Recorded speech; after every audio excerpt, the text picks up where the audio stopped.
এ দুনিয়ার মুসলমান গভীর মনোযোগ।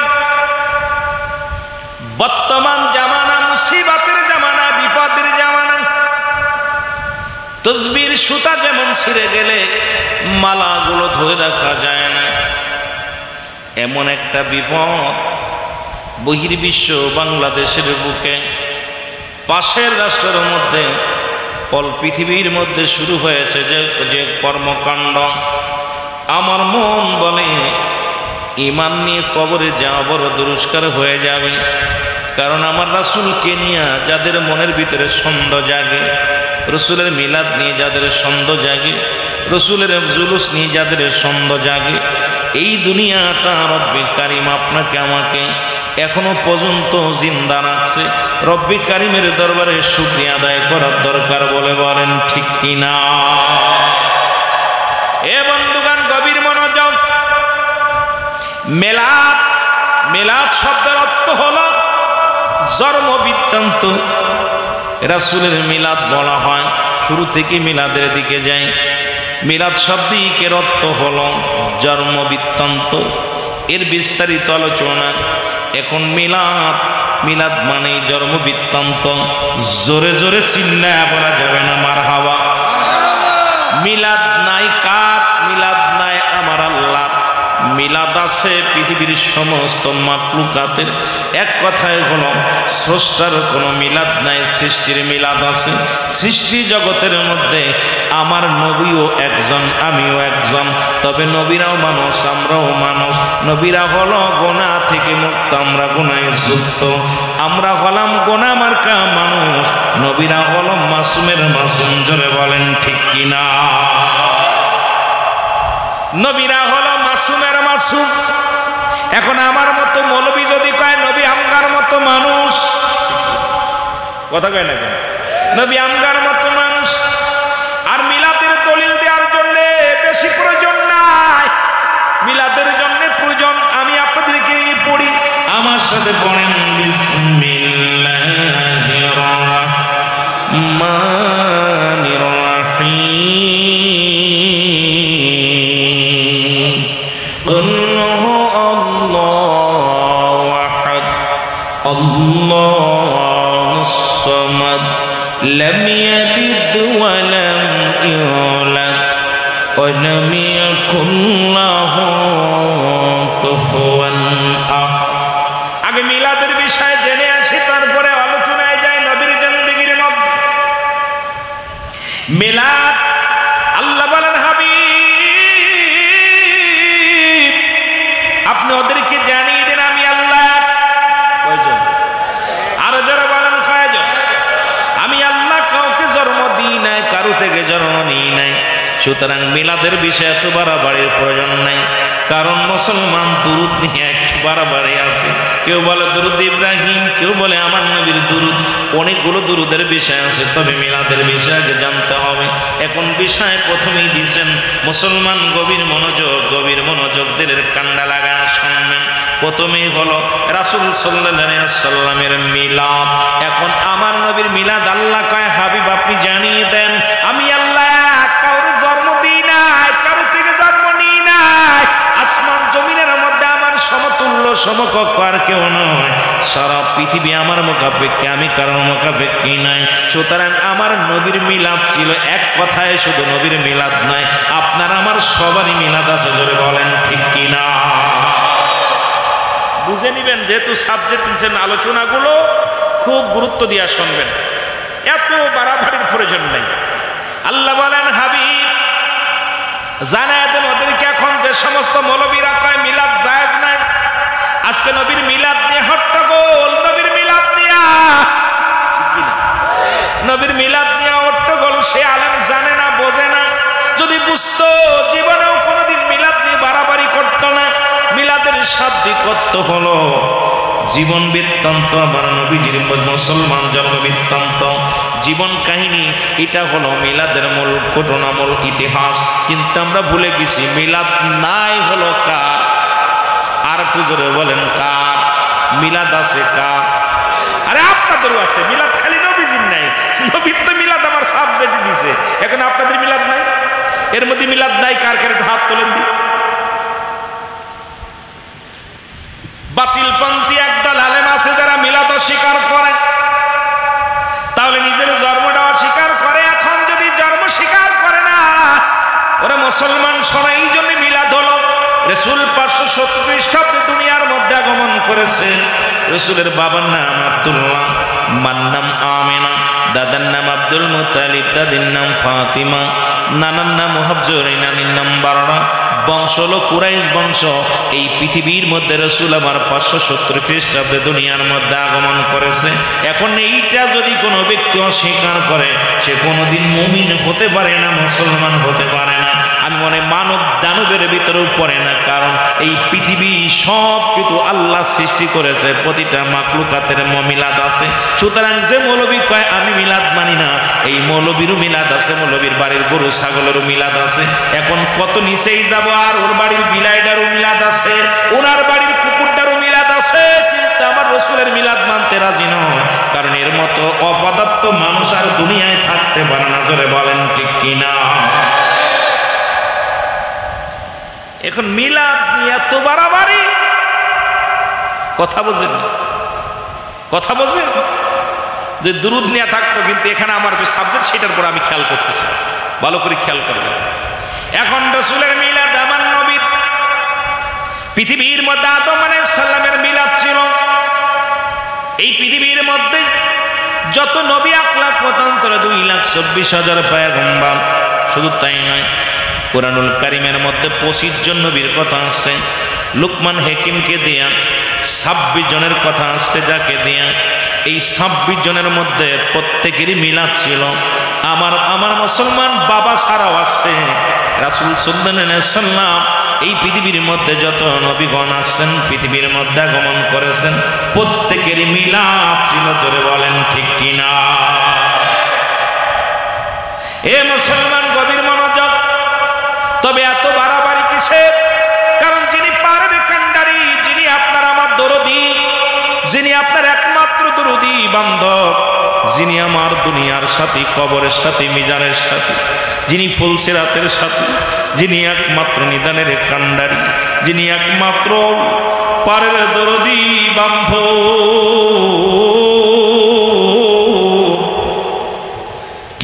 যে নবী বলেন হায়াতি খায়রুল লাকুম, আমার নবী কয় আমার হায়াতের জিন্দেগিটা আমার উম্মতের জন্য উত্তম, আমার উম্মতের জন্য কল্যাণশীল।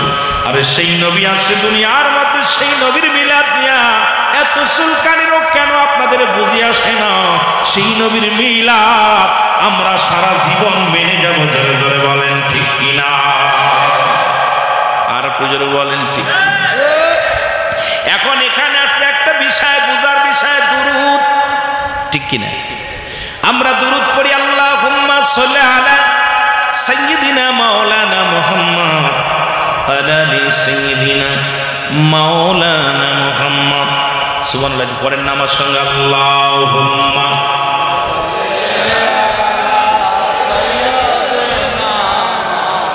যদিও বিষয় না, তারপরে কিছু কইতে হবে। ওয়ালা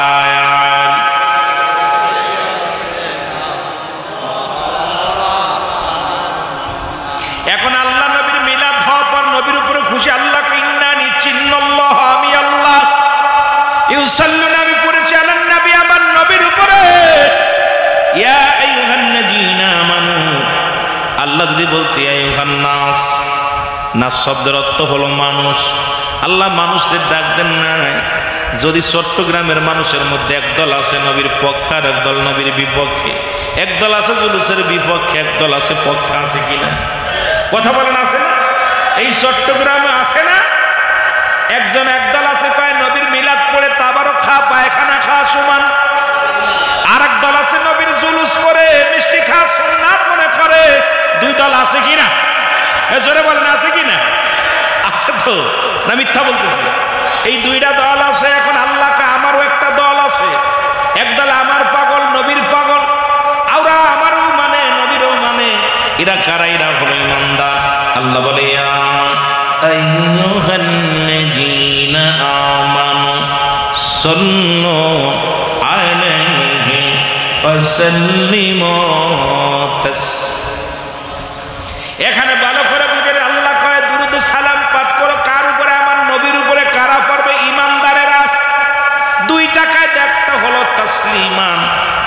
দিছে পড়ার জন্য, আর একটা হলো তাসলিমান, একটা তাজিমান সম্মানের সঙ্গে, তাসলিমান তাগিদ দিছে পড়ার জন্য, তাসলিমান তাগিদ দিছে পড়ো।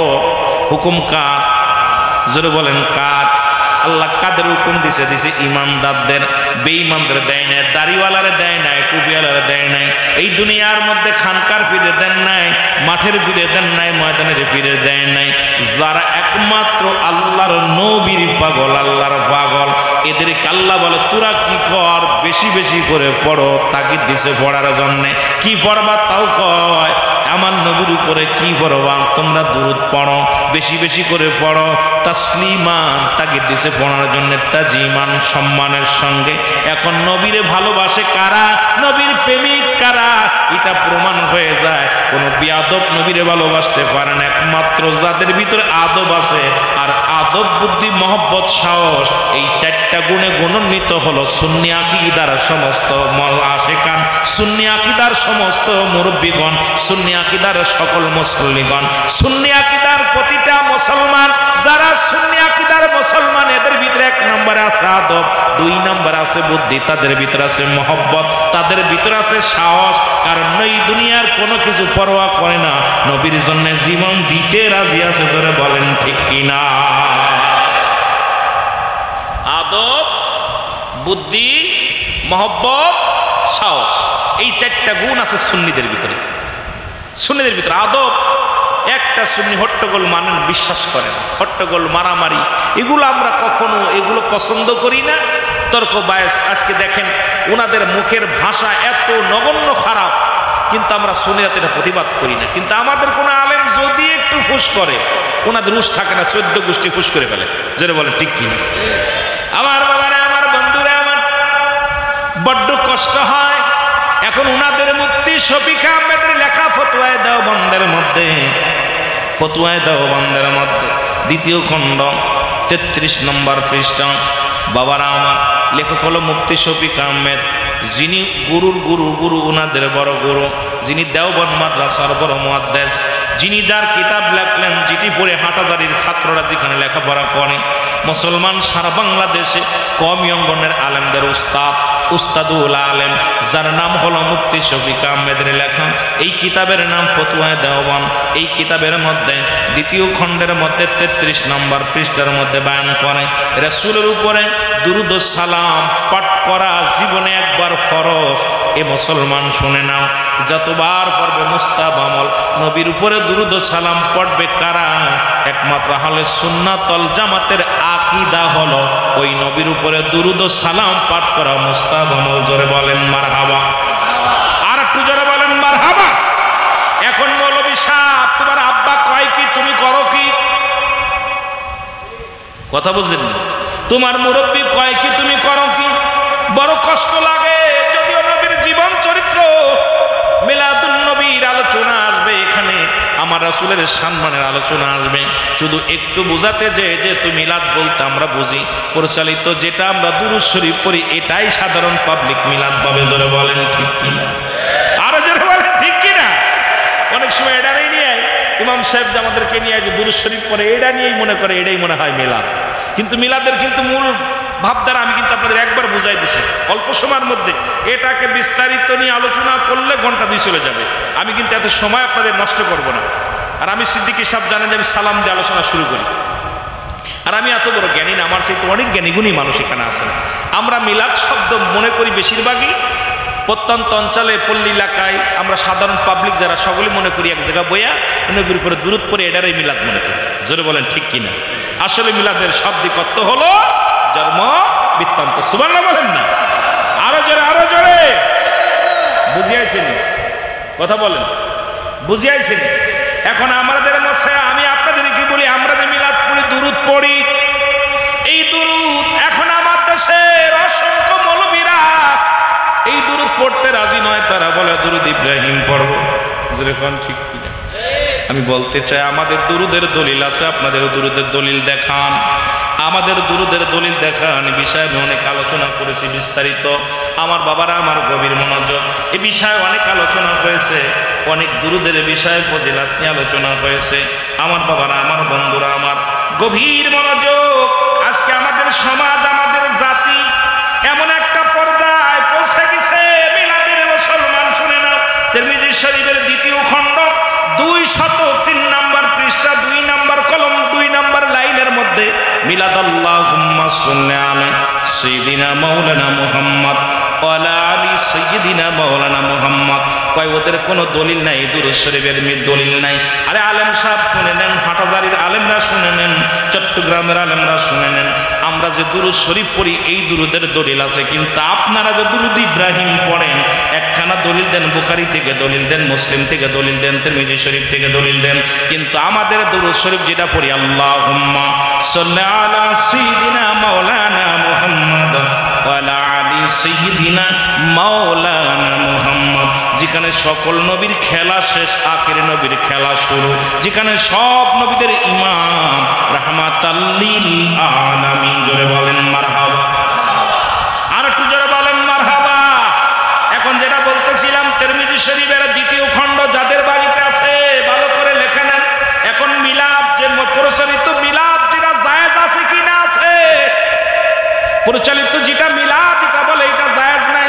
আমি বিস্তারিত দলিল দেওয়ার জন্য সময় যদিও না পাই, অল্প সময়ের মধ্যে কিছু কথা বলে যায়। তিরমিজি শরীফের দ্বিতীয় খণ্ড 203 নম্বর পৃষ্ঠা 2 নম্বর লাইনের মধ্যে, লাইন আরবি টু আরবি যে কিতাবগুলো আছে 2 নম্বর লাইনের মধ্যে এই মিলাদ প্রচলিত মিলাদ জায়েজ, জোরে জোরে চিল্লায় বলা যাবে না মারহাবা, আর একটু জোরে বলেন মারহাবা। এই নাসাই শরীফের প্রথম খণ্ড মুসলমান 145 নম্বর পৃষ্ঠা 4 নম্বর কলমের মধ্যে, কলম নাম্বার 4 এর মধ্যে প্রচারিত মুসলমান মিলাদ শরীফ আল্লাহুম্মা সাল্লি আলা সাইয়্যিদিনা মাওলানা মুহাম্মদ। এই প্রচারিত মিলাদ যারা মানে না তারা শুনে নেন, যাদের বাড়ি নাসাই শরীফ আছে মুসলমান প্রথম খণ্ড 145 নম্বর পৃষ্ঠার মধ্যে 4 নম্বর কলমের মধ্যে, এ মুসলমান বেহেশতে যায়ের মধ্যে বেহেশতে যায়ের একটা কিতাব আছে, যেটা আমাদের কিতাব নয়, যেটা মুসলমান কওমি অঙ্গনের কিতাব, যেটার মধ্যে বেশি বেশি যারা পড়ে মুসলমান 222 নম্বর পৃষ্ঠার মধ্যে লেখছে কিনা মুসলমান শুনে নাও, আশরাফ আলী থানভীর লেখছে, থানভীর লেখছে, উনি লেখছেন কি মুসলমান, প্রতি বছর যখন প্রতি বছর আসে, প্রতি বছর আমি আমার রাসূলের উপরে মিলাদের আয়োজন করি। উনি লেখলেন প্রতি বছর একটা অনুষ্ঠান করি আমি, উনি লেখলেন আশরাফ আলী থানভীর বললেন, এখন ওনাদের গুরু আমাদের গুরু না, উনি বললেন জীবনের নামাজ, জীবনের রোজা, কত যাকাত পড়লাম, যাকাত দিলাম, এর মধ্যে প্রতি বছর যখন আমি একটা দিন আমার রসুলের মিলাদ পড়ি, রসুলের মিলাদ শরীফের আয়োজন করি, প্রচলিত মিলাদ, তখন আমার মনে তৃপ্তি পায়, শান্তি পায়, আমার মন বড় শান্ত হয়, মজা লাগে। জোরে জোরে বলেন না সুবহানাল্লাহ। এরে মুসলমান, তোমাদের গুরু কয়, যে গুরু তোমরা যেটা দ্বারাও স্বীকার করো না, সেই গুরু কয় প্রতি বছর আমি নবীর মিলাদ পড়িব। একটা দিন, যেমন আপনারা বছরে একটা দিন মাহফিল করেন, ঠিক কিনা, বছরে একদিন মাহফিল করেন, এই রকম উনি বলতেছেন আমি বছরে একদিনে মিলাদ মাহফিলের আয়োজন করি। মুসলমান শুনে নাও, আর তখন আমার রসুলের উপরে দুরূদ পড়ি, মিলাদ পড়ি, এমনকি আমার রসুলকে কিয়াম করি, দাঁড়ায় সালাম দিই। শুধু তাই নয় মুসলমান শুনে নাও, গভীর মনোযোগ গো মুসলমান, গভীর মনোযোগ। এখন কোথায় চরমনার পীর সাহেব মরহুম ইসাক রহমতুল্লাহ আলাইহি, যিনি মিলাদ ও কিয়ামের পক্ষে ছিলেন, ওনার লেখা যত কিতাব আছে, মুসলমান যারা চরমনার মুরিদ আছেন, এর চরমনার যারা মুজাহিদ কমিটি আছেন শুনে নেন, আপনাদের যিনি মুরব্বী মরহুম ইসাক রহমতুল্লাহ আলাইহি, উনি মিলাদের পক্ষে ছিলেন, মিলাদ শরীফ পড়ছে, দুরূদ শরীফ পড়ছে, এমনকি আমার রসুলের উপরে দাঁড়ায় সালাম দিছে। আর বর্তমান যুগের কাট্টা মৌলবী ভাই রয়েছে, তারা বাবার হুকুম মানে না, দাদা বাপ দাদারা মানে না, এখন মুরব্বীদের জুতা পিটা করে। যেমন পটুয়াখালীর জমিনে ছেলে আসক্ত হইয়া, মোবাইলে আসক্ত হইয়া, এর নিজের বাবা যখন বাংলাদেশের বড় আলেম, এই কওমি অঙ্গনের বড় আলেম, কিন্তু সে বাড়ি কন্ট্রোল করতে পারে না। ওই যে মুসলমান, ওই সন্তান, অপদার্থ সন্তান, বাবা মায়ের অবাধ্য হয়ে গেছে, ছোট্ট ছেলে ক্লাস 7-এ পড়ে, ওই ছেলেকে শাসন করতে যায়, মোবাইল দেয় নাই, ছেলেকে রাতের অন্ধকারে বাবা ওয়াজ করে বাড়ি আসছে, বাবার সন্তান বাবা ছেলে বাবারে জবাই করে দিছে।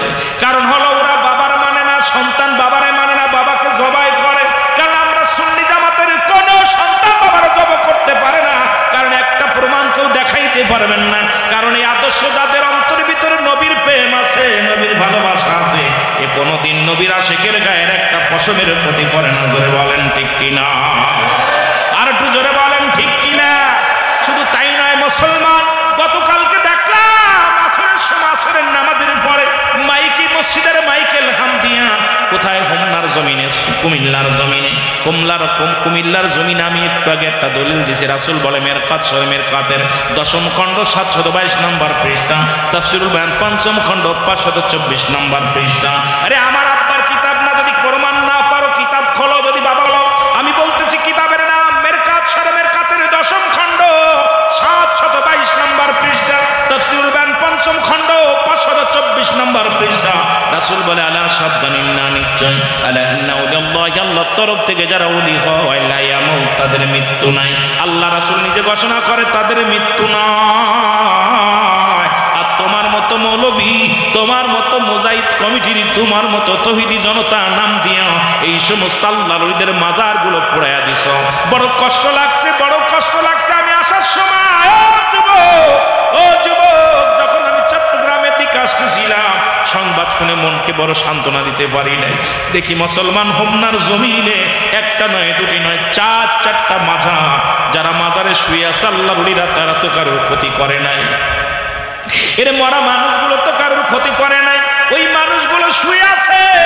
এই বাংলাদেশে যাদের কাছে মানুষ শুয়েও শান্তি নাই, ওই মুসলমান নুরা পাগলার মতো ওই সমস্ত মানুষগুলো, তারা মৃত্যুর পরে বিচারের দায়িত্ব হলো আমার রব্বে কারিমের। বিচার করবে আমার রব্বে কারিম।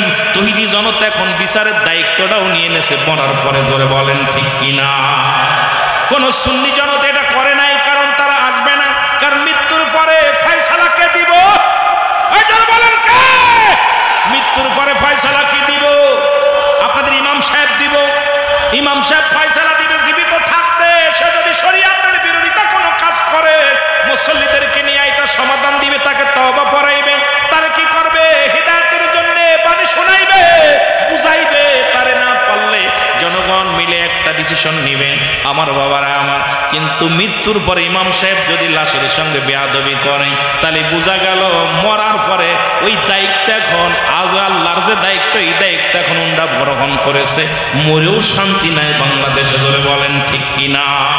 এর মুসলমান গতকালকে 4টা মাজার যখন গুড়িয়ে দিছে, মাজারের কাপাবার এত কষ্ট, মাজারে গেলে দোষ, মাজারের ফ্যান চুরি করলে দোষ নাই, মাজারের টাকা বাক্স, যে ডাকদান বাক্স চুরি করলে কষ্ট নাই। দেখা গেছে মুসলমান ওখানে যায় জিনারাটার পর্যন্ত চুরি করে নিয়ে গেছে, এটাও ধরা পড়ছে। বড় লজ্জাজনক এই চোরের দলেরা আসলে লুটতারাজ করতে যায়, তারা আল্লাহর ওলিদের সঙ্গে দুশমনি করে। বুখারী শরীফের হাদিস, আল্লাহ রাসূল বলছে, ঘোষণা করেছে আল্লাহ হাদিসে কুরসির মধ্যে বলেন, পৃথিবীর মধ্যে যদি কোনো ব্যক্তি আমার ওলিদের সঙ্গে দুশমনি করে, আমি আল্লাহ তাদের বিরুদ্ধে জিহাদ ঘোষণা করি। ধরে বলেন ঠিক কিনা? কষ্ট লাগলো যে এই বাংলাদেশ আমরা উড়ে আসি নাই, ওলি আল্লাহর দেশ। এই দেশে কোন তৌহিদি জনতা ইসলাম প্রচার করে নাই, কোন জঙ্গলিবাদ উগ্রবাদীরা ইসলাম প্রচার করে নাই। ইসলাম প্রচার করেছে আল্লাহর ওলিরা। জোরে বলেন ঠিক কিনা? সেই ওলি আল্লাহর মাজারগুলো ভেঙে গুড়িয়ে দিতেছে, ওলি আল্লাহর মাজারে বোমা মারতেছে, ওলি আল্লাহর মাজারগুলো লুটতরাজ করতেছে, ভেঙে দিতেছ। তোমরা মনে রেখো, আজ হোক কাল হোক তোমাদের তাকবীরে পোকা লাগবে, এর মধ্যে কোনো সন্দেহ। যে কথা বলতেছিলাম, ওলি আল্লাহদের মাজারের সঙ্গে যারা দুশমনি কর, নিজের কপাল নিজে পুড়াইতেছ। আমি বলেছি যদি ভণ্ড হয়, এখনো সময় আছে। আমরা 10 জন মিলে যাই, মৃত্যুর পরে ওখানে যা হয় ওগুলো বন্ধ করার জন্য চেষ্টা করতে হবে, যেন নাচ গান না হয়, ঢোল ডগর না বাজায়, যেখানে নারী পুরুষ একত্রিত না হয়। এর পক্ষে আমিও আপনারাও এক পক্ষে থাকবেন। কিন্তু এই যে লোকটা ঘুমায় আছে অন্ধকার জগতে, যে দেশে গেলে মানুষের হিসাব হয়, যে দেশে গেলে মানুষের হিসাব হয়, যে দেশে গেলে মানুষের বিচার হয়, সেই দেশের বিচারের দায়িত্ব আমার রব্বে কারিমের। সেই দেশের বিচারের দায়িত্ব কোন জনতার দেয়া হয় নাই। জোরে বলেন ঠিক কিনা? আর একটু জোরে বলেন ঠিক কিনা? এই জন্য আমি আপনাদেরকে বলি, যায় মুসলমান, গভীর মনোযোগ। আমরা দুরূদ পড়ব কার? আমার রাসূলের। জোরে বলেন কার? আরো জোরে বলেন কার? আমার রাসূলের এক মহব্বতে বলেন নবী মুহাম্মদ সাল্লাল্লাহু আপনার দুরুদে আসে ক্ষয়তালা বলেন আপনার মিলাদে আসে ক্ষয় আর জোরে বলেন নবী মুহাম্মদ আপনার দুরুদে আসে ক্ষয়তালা বলেন আপনার মিলাদে ওগো আপনার দুরুদ পড়ে আমার আল্লাহ তাআলা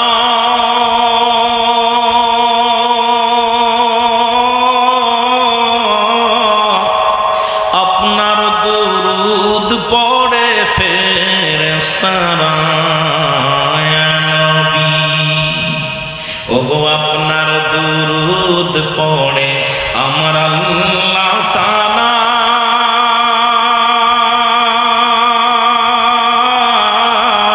আপনার দুরুদ পড়ে ফেরেশতারা এ নবী বলেন নবী মুহাম্মদ সাল্লাল্লাহু ওগো আপনার দুরুদে আসে ক্ষয়তালা বলেন আপনার মিলাদে ওর যখনই মনে পড়ে নবী কামলিওয়ালা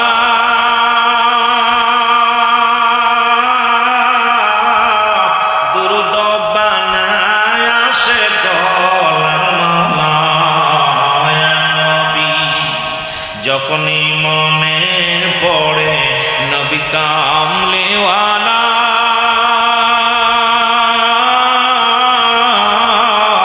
ওরে দুরুদ বানায় আসে গলার মালা ইয়া নবী মুহাম্মদ সাল্লাল্লাহু ওরে আপনার দুরুদে আসে ক্ষয়তালা বলেন আপনার এ দুনিয়ার মুসলমান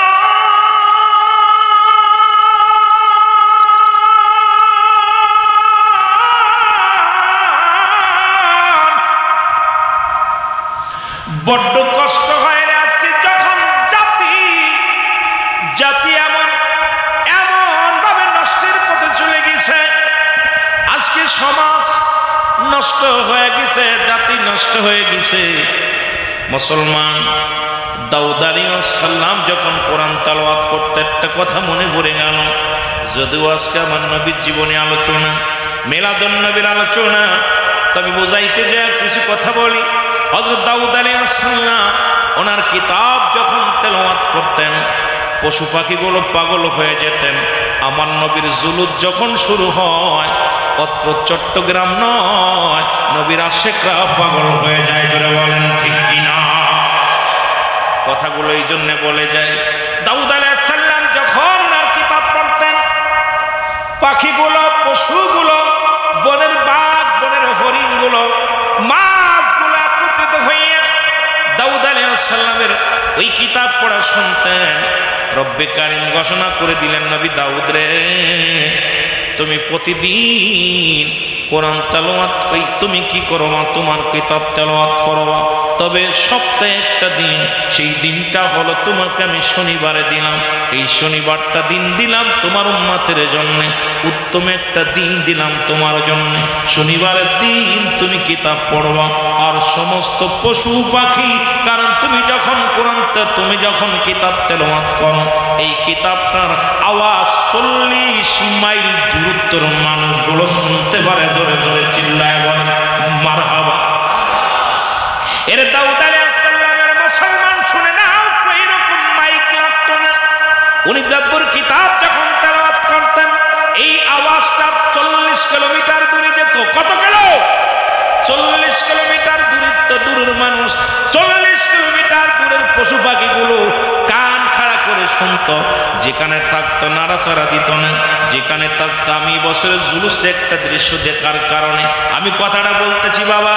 এই বছর রেকর্ড করেছে বাংলার জমিনে, চট্টগ্রামের জমিনে প্রায় 1.5 কোটি মানুষ, প্রায় কোটির উপরে তো চলে গেছে মুসলমান সনদ। এমন জনসমুদ্র হয়েছিল চট্টগ্রামের জমিন, শুধু নারায়ে রিসালাত ইয়া রাসূলুল্লাহ, নারায়ে রিসালাত ইয়া রাসূলুল্লাহ, নারায়ে তাকবীর আল্লাহু আকবার, এই ধ্বনিতে মুখরিত হয়েছিল পুরো চট্টগ্রামবাসী। জোরে বলেন ঠিক কিনা? শুধু আপনাদের বোঝানোর জন্য কথাটা বলে যায় দাদু ভাইয়েরা। এবার শনিবার যখন কিতাব তেলাওয়াত করেন দাউদ আলাইহিস সালাম, আমার যুবক বন্ধুরা শোনো, দাউদ আলাইহিস সালাম বলেন, আর ওই দিন মাছ, সমুদ্রের মাছগুলো দাউদ আলাইহিস সালামের কিতাব শোনার জন্য সমস্ত মাছগুলো উদ পেতে থাকতো কখন দাউদ আলাইহিস সালাম তার কিতাব পাঠ করবে। এই পাঠ করার পর আমরা মাছেরা সুন্দরভাবে তেলাওয়াত শুনবো, প্রাণ ভরে যাবে। আমরা সুন্নিরা উদ পেতে বসে থাকি কখন নবীর মিলাদ হবে, কখন নবীর দুরূদ হবে। কারণ নবীর দুরূদ যখন হয় আশিকের কলিজা ঠান্ডা হয়, যখন মুস্তাফা পাঠ করা হয় দাঁড়িয়ে আশিকের কলিজা ঠান্ডা হয়ে যায়। যখন নবীর উপরে সালাম দিই তখন তো কলিজাটা শীতল হয়ে যায়। এটা তোমরা বুঝবা না, কারণ এই প্রেম দরিয়ায় ডুব দেওয়া লাগবে। জোরে বলেন ঠিক কিনা?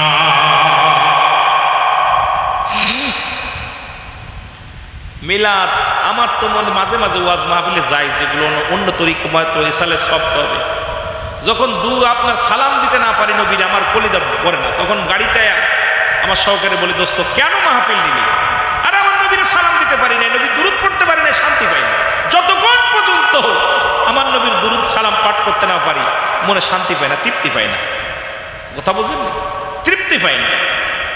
আমার বাবারা আমার গভীর মনোযোগ শোনা না, যে কথাগুলো বলি, সমুদ্রের মাছগুলো তীরে এসে অপেক্ষা করে, কান খাড়া করে, মরণের ভয় নাই, কে ধরবে কে মরবে এই চিন্তা নাই। কিন্তু মুসলমান শুনে নাও, ও মুসলমান মুসলমান শুনে নাও, বনি ইসরায়েলের লোকেরা চিন্তা করলে এত পরিমাণ মাছ সমুদ্রে পাওয়া যায়, আর এই শনিবারে মাছ ধরা শুরু করলো। আমি আপনাদেরকে বারবার তাগিদ দিতে চলি, আল্লাহদের দিয়া বাঘের লাশ দিয়ে কান খাজেন না। আল্লাহর উলিরা হলো বাঘ, আল্লাহর উলিরা যাইতে সাপ। এটা কান খাজতে যেন না, সবল যখন মারবে শেষ হয়ে যাবেন। এখনো বারণ করতেছে, শুনতেছেন না? ওই দাউদ আলাইহিস সালাম বারণ করেছিল, শোনেন নাই? আমিরুল আমিন বারণ করে যায়, আল্লাহর উলিদের সঙ্গে দুশমনি করেন না, কারণ যখন সবল মারবে পলানোর কোনো পথ পাওয়া যাবে না। জোরে বলেন ঠিক কিনা? এ আমার ভাইয়েরা, গভীর মনোযোগ। এবারে দাউদ আলাইহিস সালাম বারণ করলেন, দাউদ আলাইহিস সালাম তার কওমের লোকদের বললেন, এ কওমেরা শোনো, বনি ইসরাইল লোকেরা শোনো, তোমরা শনিবার মাছ ধরো না, শনিবারে কোনো শিকার করো না। কারণ শনিবারটা রব্বি কারীম ইবাদতের একটা দিন দিছে। সপ্তাহে একদিন, আমরা যেমন শুক্রবার ইয়ামুল জুম্মা, ইয়ামুল সাবতে, শনিবার। ওর দাউদ আলাইহিস সালামের ইবাদতের দিন ছিল শনিবার, আর আমারও নবীর উম্মতের ইবাদতের দিন হলো মুসলমান ইয়ামুল জুম্মা। জোরে জোরে চিল্লা বলা যাবে না মারহাবা। এই শনিবার কোন মাছ শিকার করবে না। কিন্তু বনি ইসরাইলের ওই যারা নেতা আছে তারা বলল, এই দাউদের কথা, নবী দাউদের কথা শোনা যাবে না, তোমরা মাছ ধরবা, বেশি বেশি করে ধরবা, তোমরা বারণ শোনা যাবে না। আমার বাবারা, দাউদ আলাইহিস সালাম ভয় দেখালেন, যেমন লা খাউফুন, তাদের ভয় নাই। কাদের ভয় নাই? লা নাই, খাউফুন শব্দের অর্থ ভয়। ওলা যদি অবস্থান করে হুমদের উপরে, ইহজানুন, তাদের কোনো চিন্তা নাই, ভাবনা নাই। আল্লাহর মাহবুব বান্দা যারা হয়, এই জায়গা যদি আপনাদেরকে বলি পুলিশ আইছে, কারোর ভয় আছে না? যদি বলেন পুলিশ আইছে, ভয় আসেনি। কেউ মারার কেসের আসামি নেই, কেউ ডাকাতি কেসের আসামি নেই। কারণ পুলিশ আসবে, পুলিশের কাজ পুলিশে করবে, আমার দায়িত্ব আমার পালন করতেছি। সুতরাং আল্লাহর ওলিদের কোনো চিন্তা নাই, ভাবনা নাই। তারা নিজ নিজ মাজারে শুয়ে ইবাদত বন্দেগী করে। জোরে বলেন ঠিক কিনা? এর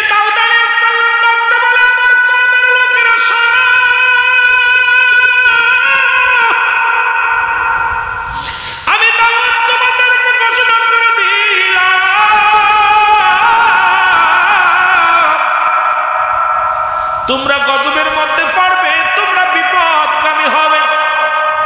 মুসলমান বনি ইসরাইলের লোকেরা এসে বলে, হে নবী দাউদ, তোমরা আমরা গজব দাও, কত পারো গজব দাও, আমাদেরকে গজব দাও, যদি পারো তোমার খোদারে গজব দিতে বলো, তোমার আল্লাহরে গজব দিতে বলো, ভয় দেখায় না। আরে আলেমরা এখন বুঝতেছিস না, আল্লাহর ওলিদের সঙ্গে দুশ্মনী করো, গজব যখন আসবে, এখন মুসলমান আসে না, যখন আসবে তখন বুঝবি মজাটা। জোরে বলেন ঠিক কিনা? দাউদ আলাইহিস সালাম ভয় দিলেন, কিন্তু ভয় পেল না। এরপরে একদল কিছু লোক ওই শনিবারে ইবাদতখানায় থাকলেন, ইবাদত বন্দেগী করতে লাগলেন। আর কিছু লোক মুসলমান দাউদ আলাইহিস সালামের এই কথা মান্য করিয়া মাছ ধরলেন। দাউদ আলাইহিস সালাম অসন্তুষ্ট হয়ে গেলেন, রব্বে কারীম অসন্তুষ্ট হয়ে গেলেন। এই মানুষগুলোর সঙ্গে সঙ্গে বানর হয়ে গেল। মুসলমান শুনে নাও, কোন তাফসীর কারকরা তারা বলতেছেন এই বানরের হায়াত ছিল মাত্র 3 দিন। 3 দিন 3 রাত পর্যন্ত তারা জীবিত ছিল, এরপরে তারা মৃত্যুবরণ করেছিল। মুসলমান শুনে নাও, কারণ দাউদ আলাইহিস সালামের কথার বাইরে যারা চলেছিল তারাই ওই জামানার মধ্যে বানর হয়ে গেছিল। আর এই বানরগুলো অমান্য করিয়া তারা 3 দিন 3 রাত পর্যন্ত জীবিত ছিল। শুনে নাও, আমার আল্লাহ কয় কোরআনুল কারীমের মধ্যে সূরা তাওবা, মুসলমান শুনে নাও, এর সূরা ইউনূসের মধ্যে 11 নম্বর পারা 7 নম্বর আয়াত, আল্লাহ কয় আলা সাবধানিনা নিশ্চয় আলা ইন্নাউল্লাহি, আল্লাহর তরফ থেকে যারা ওলি হয়, আল্লাহ কয় আমি যাদের ওলি বানাইলাম, বন্ধুরূপে পাঠাইলাম, লা নাই খাউফুন শব্দের অর্থ ভয়, ওয়ালা যদি অবস্থান করে হুমদের উপরে যেমন তাদের কোনো চিন্তা নাই, ভাবনা নাই। সুতরাং আল্লাহ নিজে ঘোষণা করেছে তাদের সঙ্গে দুশ্মনী করলে এমন কামড় মারবে, এমন গজবের মধ্যে পড়ে যাবে, সেদিন বাবা বলে চিৎকার মারলে কেউ ঠেকাতে পারবে না। জোরে বলেন ঠিক কিনা? কুরআন বলতেছি স্পষ্ট একদম, চিন্তা নাই, ভাবনা নাই। আর আমি আপনি এত চুলকানি কেন বুঝতেছি না? এ যুবক, কথাগুলো না, এমন সময় কয়েকজন লোক আসলেন, বলে, হে নবী দাউদ, আপনি যদি আল্লাহর পয়গম্বর হন, তাহলে আপনার কাছে একটা জিনিস জানতে চাই। সেই জিনিসটা হলো, কবে কিয়ামত হবে আমাদেরকে একটু জানায়া দেন।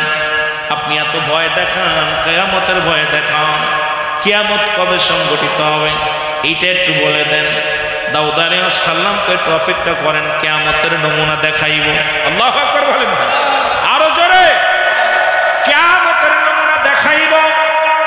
এক আগামী সপ্তাহে আসবেন, আগামী শুক্রবার বা শনিবারে আসবেন।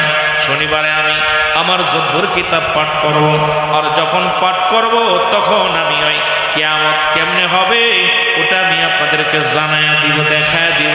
লোকজন অপেক্ষা থাকলেন, 1 দিন 2 দিন চলে গেল। মুসলমান শনিবার হলো, শনিবারে এক লোক এসে, মুসলমান শোনো, এক লোক এসে দাউদ আলাইহিস সালামের কাছে বিচার দিলেন, হে নবী দাউদ, আপনার কাছে আমার একটা বিচারটা হলো, আমি একটা গরু পুষতাম, সেই গরুটা দেখতে শুনতে অনেক ভালো, এই গরুটার স্বর্ণরূপা দিয়া সুন্দরভাবে সাজায় রাখতাম, এই গরুটা হারায় গেছে।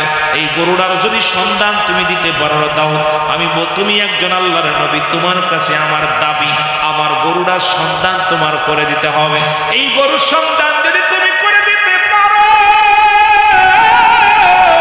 তোমাকে উপযুক্ত পুরস্কার দিব, এটা আমার শখের গরু। দাউদ আলাইহিস সালাম কয়, কথা দিলে তোমার আমি দিব, একটু অপেক্ষা করো। জোরে জোরে চিল্লায়া বলা যাবে আল্লাহু আকবার।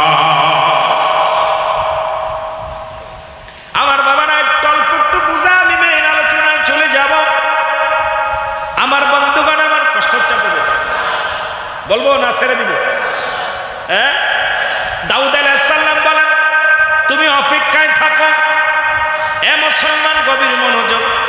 এবার লোক লাগায় দিলেন দাউদ আলাইহিস সালাম, খবর নাও মহল্লার মধ্যে গরুটাকে জবাই করে খেলো। গরুর সন্ধান দিতে পারলে তাকে উপযুক্ত পুরস্কার দেওয়া হবে।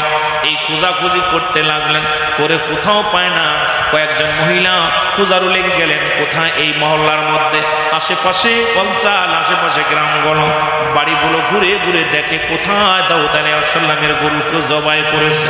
ওই গরুটা ওই লোকটার গরু কেউ জবাই করেছে নাকি ধরে রাখছে, নাকি এটা বিক্রি করে দিছে, খোঁজাখুঁজি করতে লাগলো। এর মধ্যে মুসলমান এক মহিলা যায় দেখে এক বাড়ির মধ্যে এই গরুর গোস্ত জবাই করিয়া কাবাব বানিয়া খাচ্ছে। এক বাড়ির মধ্যে একটা ছেলে একটা মা যায় দূরে উনি বল ডাকতে বলে, মা রে, আমি কদিন ক্ষুধার্ত অবস্থা আছি, তোমাদের বাড়ি কিছু রান্না করছে নি? কয় রান্না করেছি, আমাদের বাড়িতে গরুর গোস্ত কাবাব বানাইছি, তুমি বসো তোমাদেরকে একটু খাওয়াইব। উনি খাওয়াইলেন, তৃপ্তি সহকারে খাওয়াইলেন। খাওয়ানোর পর আর একটু গোস্ত ছিল সেটুকু দিয়ে দিলেন, যান বাবা নিয়ে যান। জোরে বলেন আল্লাহু আকবার, আর একটু জোরে বলেন আল্লাহু আকবার। এই গোস্তটা নিয়ে দাউদ আলাইহিস সালামের কাছে আসিয়া ওই জমিদারকে খবর দিলেন, জমিদার রে, তোমার গরুর সন্ধান পেয়েছি, দাউদের কদমে আসো, কঠিন বিচার করা হবে। দাউদ আলাইহিস সালামের কাছে আসা হলো। জমিদার বলতেছে, মেয়েরে, তুমি কেমনে প্রমাণ পাইলা? বলে, হুজুর, আপনাদের প্রতিবেশী এলাকার মধ্যে মা এবং সন্তান মিলে আপনার গরু জবাই করিয়া কাবাব বানায়া খাইছে। আপনার গরুর এই যে আমি নমুনা আনছি, আপনার গরুর চামড়া নিয়ে আইছে একটু, আর আমাকে একটু গোস্ত দিছে, আমি নিজে খাইছি এবং আনছি, ওই বিচার করতে হবে। সঙ্গে সঙ্গে দাউদ আলাইহিস সালাম খলক পাঠায় তাদের ধরে আনলেন। ধরে এনে এবার কাঠ গড়ায় দাঁড়া করলেন। ছেলেটার মাকে জিগায়, ও বুড়ি মা, তুমি এই গরুটা কেন জবাই করলে? বলো, তুমি জবাই করছো কেন? বলে, হুজুর, আমি কেন জবাই করেছি, কি করেছি, আমি আপনাদের বিস্তারিত বলতেছি। এবার বুড়িমা ডাকতে বলে, ও আল্লাহর নবী দাউদ,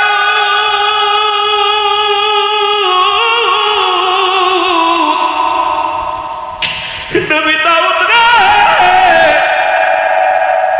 আমি খুব বুজুর্গ মহিলা, তুমি একমাত্র আপনার প্রতি, আমার রবের প্রতি মানানছি, আমি আপনার উম্মত।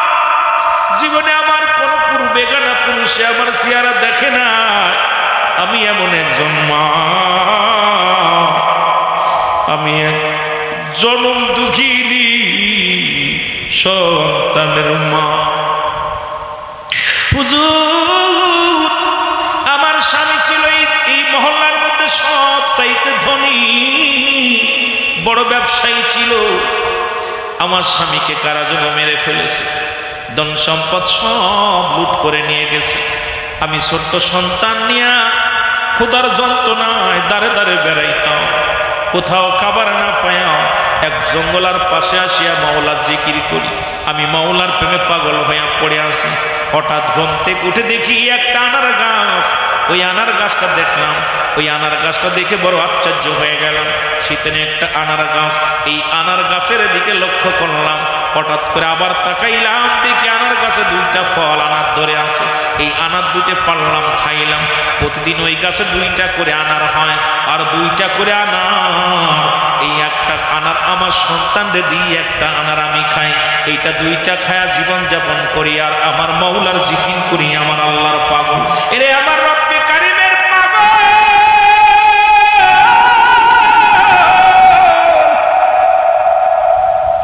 আমি আমার আল্লাহর জিকির করি। আল্লাহর নবী দাউদ হঠাৎ একদিন ওই ফল খায় আলহামদুলিল্লাহ বলতে আমি ভুলে গেছি, বলি নাই। আমার সঙ্গে সঙ্গে পরের দিন আর গাছে ফল পাই নাই। গাছে দেখি ওই গাছে আর ফল নাই।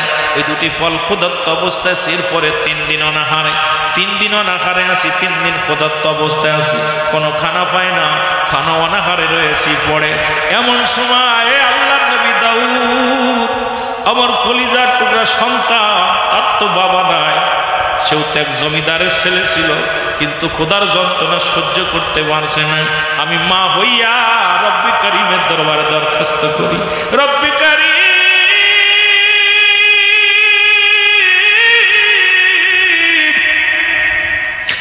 আমি মা হইয়া সন্তানের যদি না খায় রাখি গো, ও আমার আল্লাহ, ওই আনার গাছে দুটি করে ফল হতো, আজ 3টা দিন ফল নাই, ছেলে অনাহারে, আমি অনাহারে তোমার দরবারে শুকরিয়া আদায় করি। তুমি রিজিক দাতা, তুমি মালিক, হায়াতের মালিক, তুমি খানোর মালিক, সব কিছুর মালিক আমার আল্লাহ। আল্লাহ সন্তান অনাহারে আছে, একটা ব্যবস্থা করে দাও। ঘুমায় আসি, রাত্রে না খেয়ে ঘুমায় আসি, সকালবেলা গন্তি কুড়ি দিকে আমার ঘরের দরজায় ওই গরুটা দাঁড়ায় আছে। গরুটা দেখে আমার ছেলে ডাকতে বলে, মা সুন্দর একটা গরু আসছে। আমি দাঁড়ায় দৌড়ে গেলাম, যা দেখি গরু জবান দিয়া বাইরে, ও ভালো, দেরি করো না, আমি তোমাদের জন্য হালাল, আমারে তোমরা জবাই করো, জবাই করিয়া তোমরা অনাহারে আসো, তোমরা মায়ের সন্তান দুজনে আমার গোশত কাবাব বানায় খাও, আমি তোমার জন্য হালাল। জোরে জোরে চিল্লায়া বলা যাবে না সুবহানাল্লাহ।